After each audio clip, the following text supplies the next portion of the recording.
We had thought very deeply on how to address the topic in a way that we could give it life and we could embrace every person as a total person immersed in a landscape and in a history and a reality. And we did not want to focus on the terrible events that all the people who will attend our exhibition know about the Holocaust. So we didn't want to bring testimonies of survivors. We wanted to focus on what stays of each person. We wanted to really bring to light this possibility that even the worst or most difficult issue can be addressed in a kind way that we can absorb it and can feel that we have something to do about that. We can show the most difficult issue, but we can show it with color and context that makes it bearable, shows community, shows context, shows a flower, and also to bring the possibility and the freshness of whatever happens in the world is responsibility of all of us. We have to focus on that, and we have to focus that we have to include the other in our approaches. We had planned an actual exhibition, and for the exhibition we have 4 arpilleras that are very, very much into the topic of the Holocaust, and we have other personal belongings of people who emigrated and brought them along with them. So we are marking and remembering people who perished, but also survivors. One of the arpilleras is the rescue of Jewish children by Anna Zlatis. Can you tell us a bit about that?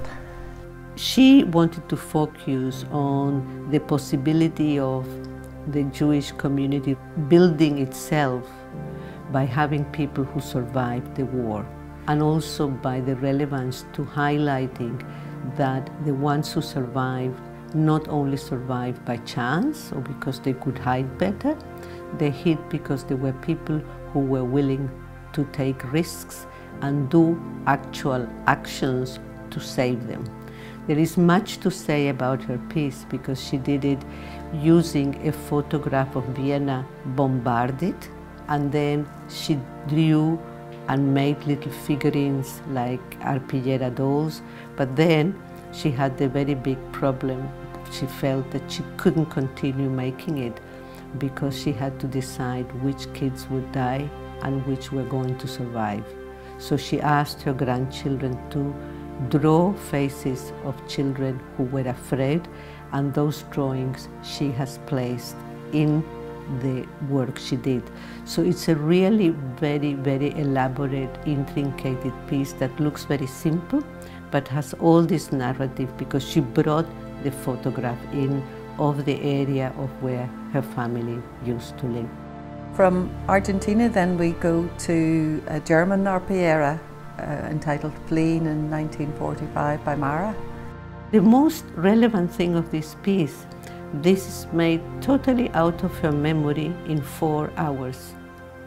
And that's herself, how she saw herself fleeing with her mother with a little suitcase prepared by her mother and a teddy bear. And if you look at a photo of Mara, who is now 73 years old, and you look at this little doll on the picture, that's her. So she captures herself without having a photo or anything, absolutely from her living memory, and telling the story that on fleeing and them not being a Jewish family, they lost the suitcase, and she was very devastated. But after the war, many years later, the suitcase came back because the mother had put the address. So you can see that the arpilleras have much more life than what you see. You really need the documentation and the journey. The journey is really the history. They are a trigger of a momentum like a photograph. Irene McWilliam, an Irish artist, Lost Children of War. It's another very powerful piece. Yeah, it's a very powerful piece because she dyed it on material and she dyed very strong colors. And as a social worker, she was so concerned about the problems of children and what happened during war when they couldn't be in fear and not being protected by their parents, and sometimes in custody of organizations that even if they wanted to do the best, they couldn't. They couldn't give the love and the care and the protection.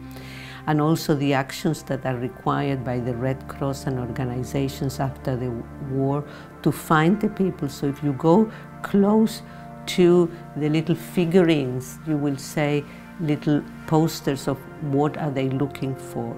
But also through the years of my conversations with her in the last 12 years, I have found out that her father was a prisoner of war.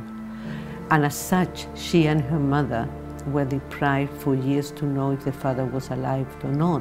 So she has not only her social worker hat, but her personal memory of she being a child that couldn't be with the father.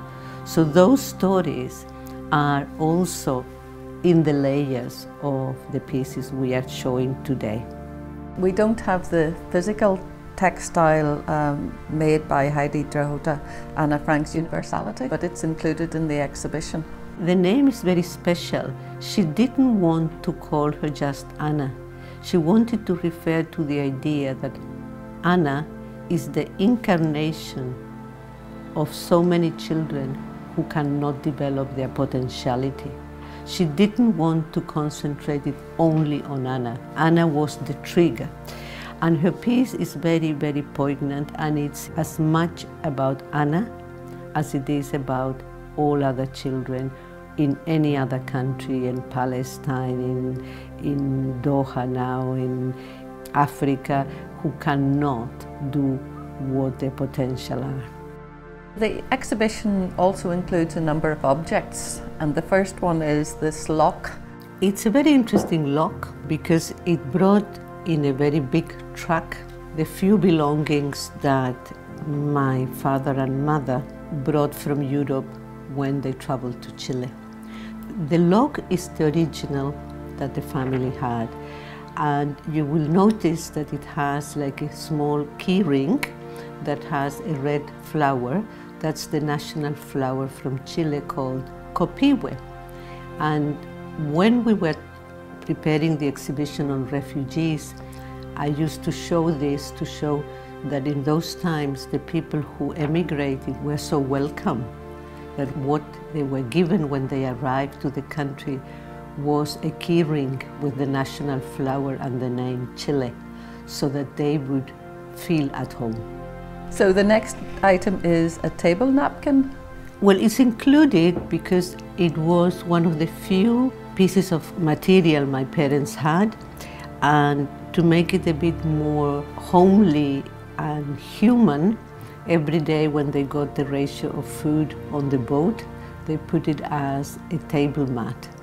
So they would have taken their dish in a metal plate that they were given, and they would have set the table with that table napkin. So I have preserved it because it is very plain, very simple, but you can make home wherever you are. The next piece then is this tape lace centerpiece. It belonged to the family that my mother came from Vienna, that they were very much engaged in doing lots of knitting, and they had a factory of silk, a silk factory.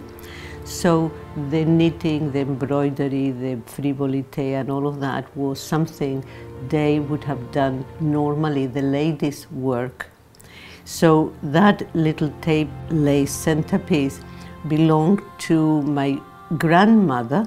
We have not wanted to intervene it, so it has a few tears, and that we keep that way to show the pass of time because it dates 1905. The last cloth piece, if you like, is this, again, another lace centerpiece. Yeah, and the tatting lace centerpiece that we call Frivolite in Spanish is interesting because it's something my mother learned on the boat. So the women who were on the boat taught each other the knitting and sewing they knew to pass the time, because it was several weeks of journey. So that is not a very well-made piece. You can see all the irregular quality of the making. My mother was not a good seamstress or embroiderer, but she tried very hard to learn this new technique. The last set of objects is these photographs of children from terrorism concentration camp. I found different things that members of the war resistors had put together, but they had no classification. And amongst them, I found these photographs, and there were many photographs of a group of members of War Resisters International that took the risk, that go against the law and take the kids out and bring them to different places. Now, it might look very nice, and some people like the idea to have them in a very big castle, but the War Resisters people didn't want that because it was too noticeable. They were very aware that they could be attacked there. So the kids were there only for a very short period, and then these kids were in transit to be placed in homes. So you can see photos of kids of different ages, very young, more teenage, and all ages. So War Resisters donated a few of these photographs for the collection, so that we can put again the concept of the ones who survived, who bear witness of the stories, but also who have settled in different countries and made their lives and brought their expertise and capacities to different places. The last piece of the exhibition, if you like, is a showcase of the books of Marjorie Augustine.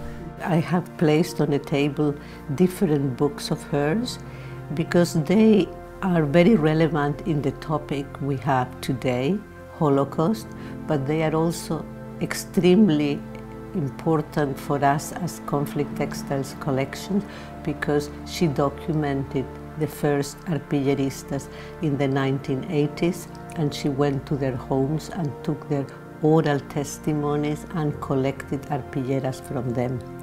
So she has written several books of poetry about Anna Frank, and those are the books that we have placed on the table, plus a few things we have on the arpilleras. The collection is not only the object. The collection brings together all this community of people who are willing to strange hours of the day to stop what they do, to be with us.